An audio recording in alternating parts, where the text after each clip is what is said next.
is the Talk of Fame Network, featuring Hall of Fame voters, Ron Borges from the Boston Herald, Rick Gosselin of the Dallas Morning News, and your Hall of Fame host, Clark Judge. And now, let the debates begin. Who is a Hall of Famer? Will they be enshrined in Canton? Do they have the numbers to get in? Let the experts who make the decision tell you who will be signing their name with HOF next to it. And now, it's the Talk of Fame Network.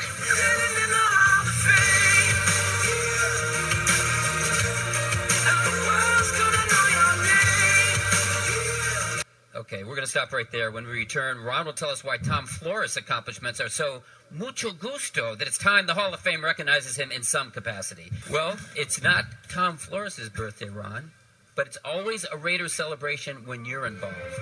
And you're going to take the floor here. You're going to get involved. You're here to tell us why Tom Flores, who won more rings than most people know, deserves to have his case heard by the Pro Football Hall of Fame's Board of Selectors, of which we are 3 members. Ron, keep your pride and poise when you're talking about Tom's commitment to excellence, if you know what I mean.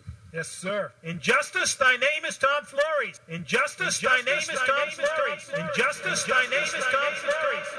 Some have claimed the critical question of any Hall of Famer is, can you write the history of pro football without him? In the case of Tom Flores, you cannot, yet he has never come close to Hall of Fame consideration. Flores was the first Hispanic starting quarterback in pro football history. He was the first Hispanic head coach to win a Super Bowl championship, which he did twice. And he is the first Hispanic to serve as a club president and general manager. Now, much has been made in recent years about Charles Haley's 5 Super Bowl rings by my friend, the Great Goose, and rightfully so. But what of Flores, who has 4 Super Bowl rings and an AFL championship ring? In fact, Tom Flores and Mike Ditka are the only men in NFL history to have won Super Bowl championships as a player, assistant coach, and head coach. Other than that, Tom, what did you do? Well, how about being the 5th leading passer in AFL history and one of only 20 players to have played in the full 10 years of the AFL's existence? Known as the Iceman when he quietly ran his teams, he once set a record with 11 touchdown passes in a 2-game span. The record stood for 51 years until Ben Roethlisberger broke it last season with 12. Flores replaced Hall of Fame coach John Madden in 1979, and a year later took the Raiders back to the Super Bowl, becoming the first coach to win the Lombardi Trophy with a wild card playoff entry. 3 years later, he proved it was no fluke when he coached the '83 L.A. Raiders to victory at Super Bowl 18. In 1988, he moved up to Seattle to become the first Hispanic to serve as a club president and general manager of any NFL team. But after several years of struggle, he made a fateful and disastrous decision. He chose to go back to the sidelines. Seattle went 14-34 in 3 seasons before he was fired.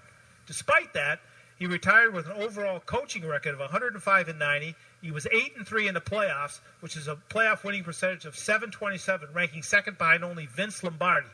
And his 83 victories with the Raiders are second only to John Madden. Only 3 coaches, Flores, Jimmy Johnson, and George Seifert, have won 2 Super Bowls without reaching the Hall. Johnson was a finalist this year, and perhaps if he can break through, there may one day also be a place in Canton for someone who did more than win. Isn't it time Canton opened its doors to at least discuss a guy who was the first Hispanic coach, head coach, and president and general manager? Ron, Raider lover that you are, Flores or John Madden? Ooh, now come on, that's not even fair. Flores or John Madden, that's pretty tough. As a coach, Flores. And speaking of great, our next guest is one of the best talent evaluators in the history of the NFL. In fact, he's held in such high regard for what he did, particularly in putting the Green Bay Packers back on the map, that he was elected to the Hall of Fame this year. It is our pleasure to welcome back Ron Wolf. By and large, most of the really good coaches are in the Hall of Fame. You know, some people come to mind, and Tom Flores won 2 Super Bowls. Everybody says, well, we don't vote whether you win Super Bowls or not.